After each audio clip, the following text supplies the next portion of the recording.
I'm sitting in my car right now, parked in my brother's driveway, still trying to wrap my head around the mess I just walked out of. I haven't even stepped inside yet. I'm just sitting here, staring at the steering wheel, replaying everything in my mind.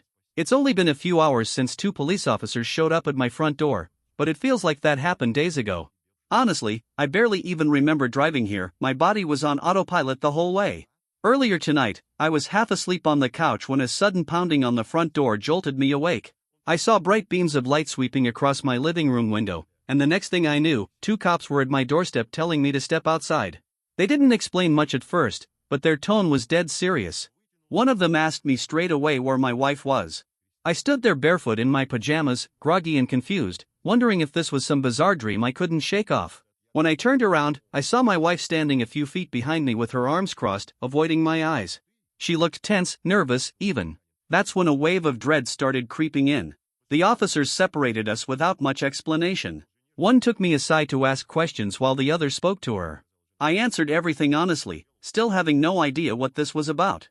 Then the officer I was speaking with finally came out with it. "Sir, we received a call claiming you've been abusing your wife." For a moment, the words didn't even register. I must have just stared at him, trying to process something that made zero sense. I've never laid a hand on her.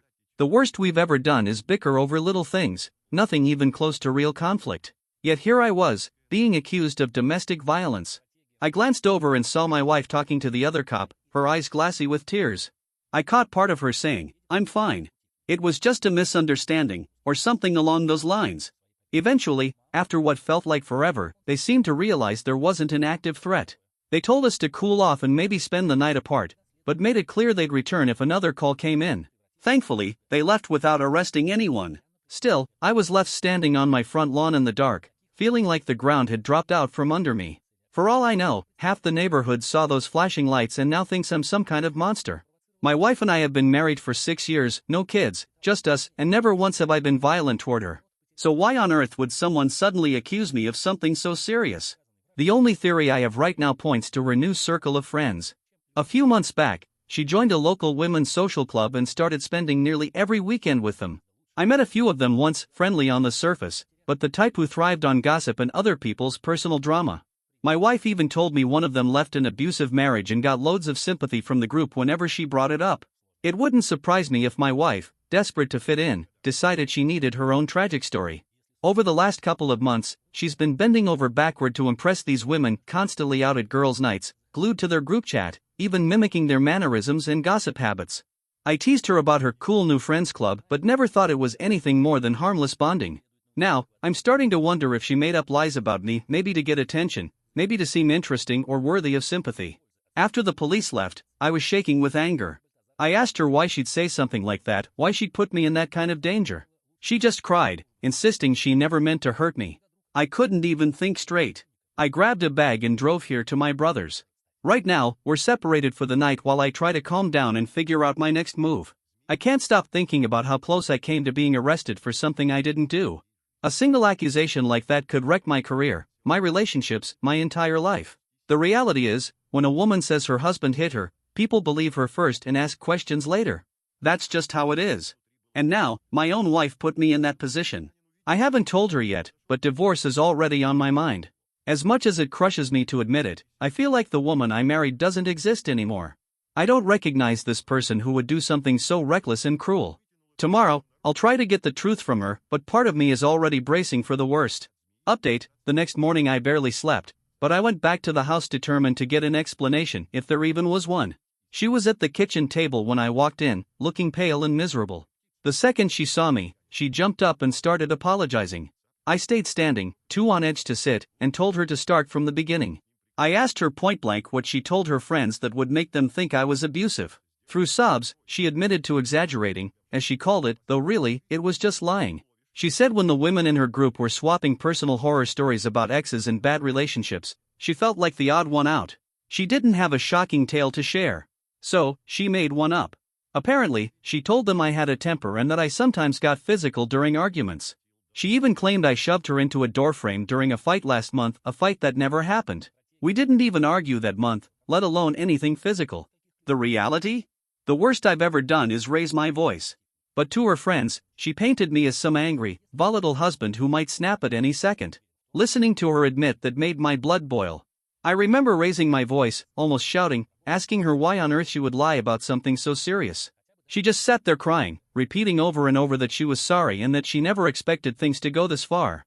And honestly, a small part of me wasn't entirely shocked. My wife has always been a people pleaser, someone who will twist herself into knots just to be liked. She hates feeling like the odd one out. Looking back now, I can see how she's told little white lies here and there just to smooth things over or make herself look good in front of others. I never thought that habit would escalate into something this dangerous. She swore she never thought anyone would actually pick up the phone and call the police. In her mind, it was just casual talk between friends, gossip that would stay within that little circle. But apparently, one of those friends, the one I'm guessing called 911, took her words seriously and wouldn't let it drop. My wife even claimed she was just about to tell them the truth when the cops showed up at our door. Then, as if she deserved some kind of gold star, she pointed out that she'd told the officers it was all a misunderstanding so things wouldn't escalate further. I just stared at her. The fact that she wanted credit for putting out a fire she started in the first place. I had no words for that. In the end, I told her I needed time and that I'd be staying at my brother's for now. She begged me not to give up on our marriage, promising she'd do anything to make it right, even cut off her friends completely if that's what it took. But I didn't promise her a thing. If anything, hearing her explanation only cemented the fact that this was unforgivable. She had been willing to throw me under the bus just to fit in with a group of gossip-loving strangers. I still can't wrap my head around that. I told her I needed space to think, but the truth is, I'd already started quietly looking up divorce attorneys later that same day. Update 2: a couple of days passed after that conversation. In the meantime, my phone was blowing up with her texts and voicemails. 1 minute she was begging for forgiveness, the next she was blaming herself in dramatic, self-pitying tones. I ignored most of it. Instead, I met with a divorce lawyer and made the decision to move forward. This afternoon, I went back to the house while she was home to grab more of my stuff. That's when I told her, as calmly as I could, that our marriage was over and she should expect divorce papers soon. Saying it out loud felt like having a brick dropped on my chest, but I knew there was no other path forward.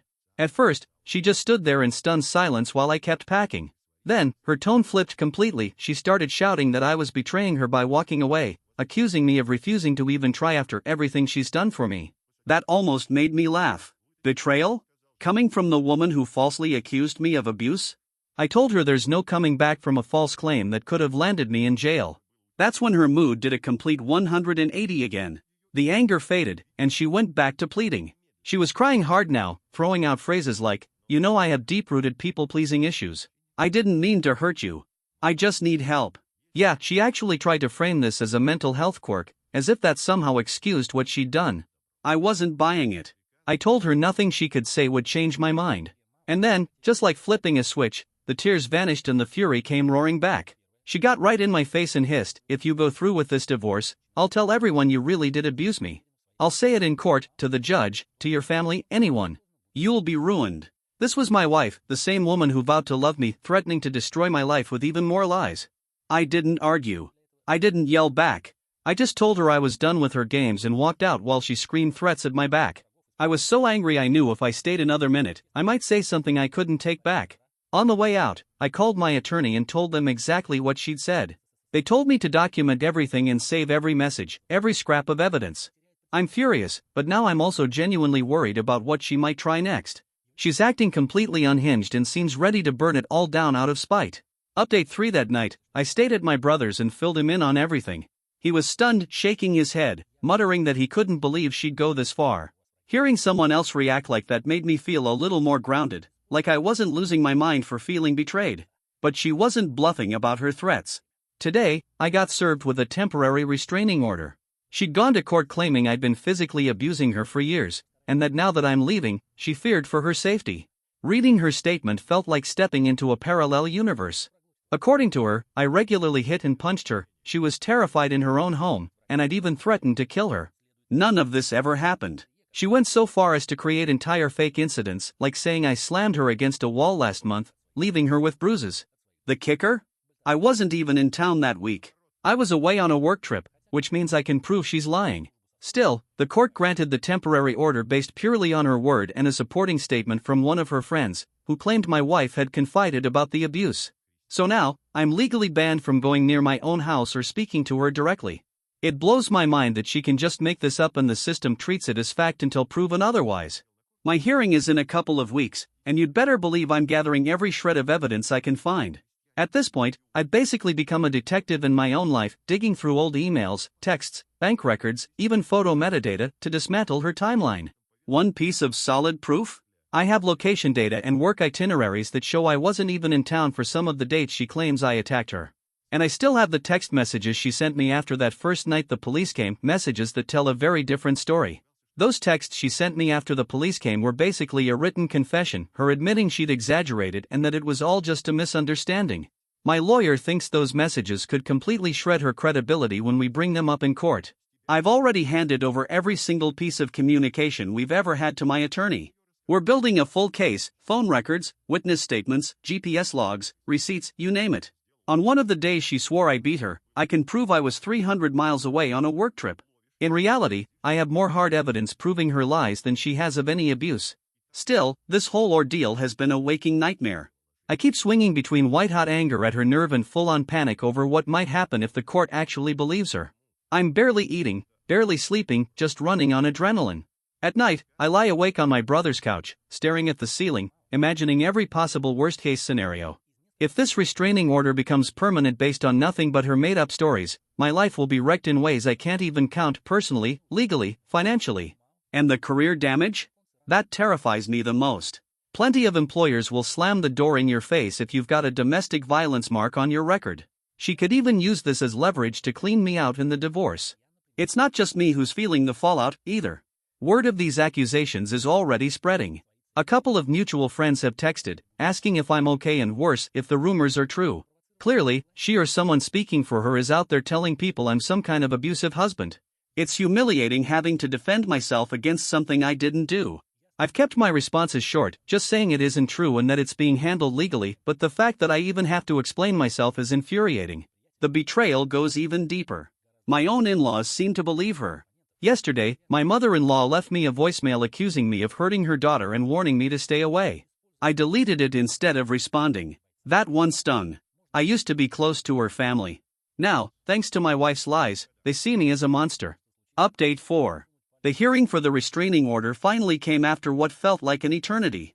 The days leading up to it were pure hell, barely any sleep, just constant stress eating away at me. But I knew I had to walk in there ready to fight for my name. And here's the good news, it went better than I could have hoped. She showed up with her lawyer and a couple of her loyal friends for support. I had my attorney, my brother, and a binder so thick with evidence it could double as a brick. Sitting in that courtroom, listening to her calmly testify about abuse that never happened, was surreal. She cried right on cue, painting me as some violent monster. It took everything in me to keep my mouth shut. Then it was our turn. My lawyer went straight for the jugular. Those text messages? The ones where she admitted it was all a misunderstanding and that she exaggerated? We had them printed out, highlighted, and ready to go. When the judge read them, I watched the color drain from her face. She looked like a ghost. Her lawyer mumbled something about the messages being out of context, but the damage was done. We also got her friend, the one who gave a written statement, to admit under oath that she had never actually seen me be violent. Everything she knew came directly from my wife's mouth. That alone undercut their entire narrative. When I testified, I went through each supposed incident and pointed out the holes, like the one that supposedly happened when I was hundreds of miles away for work. I handed over the proof. In the end, the judge dismissed the restraining order outright. He even stated in his ruling that my wife's claims lacked credibility and hinted that they seemed malicious. He warned her, in no uncertain terms, that courtrooms aren't tools for personal vendettas. The relief I felt in that moment is hard to put into words. My brother let out a deep breath behind me and gave me a pat on the back. When it was over, she bolted out of the room with her friends, avoiding my eyes completely. I'm sure she's already spinning some twisted version of events for them, but that's no longer my problem. Now, with the immediate threat gone, I'm in a far stronger position for the divorce. Her credibility is in shambles, and she knows it. My lawyer says this ruling will make it harder for her to weaponize those abuse claims in the divorce proceedings. In fact, her behavior here might work against her. Judges don't like false allegations, it wastes their time and undermines real victims. As far as I'm concerned, I'm done trying to understand her motives. Whether it was her so-called people-pleasing issues or just plain spite, she crossed a line you can't come back from. I won't speak to her again except through attorneys. I'm planning to move out of that house permanently and start fresh somewhere else. I don't want to live in the same space where all this went down. The whole experience has been exhausting, infuriating, and heartbreaking all at once. But at least now I can start moving forward. My family has been incredible through this, especially my brother, who's been my rock. Even my parents, who were shaken when they first heard the accusations, have been in my corner every step of the way. My closest friends believe me, too. I know I've got a lot of healing ahead. The anger is still there, and the hurt runs deep. But the truth came out, and she failed in her attempt to ruin me. That's enough for now. I'm not looking for revenge. I just want the divorce finalized so I can finally shut the door on this nightmare. She tried to destroy me with lies, and she lost.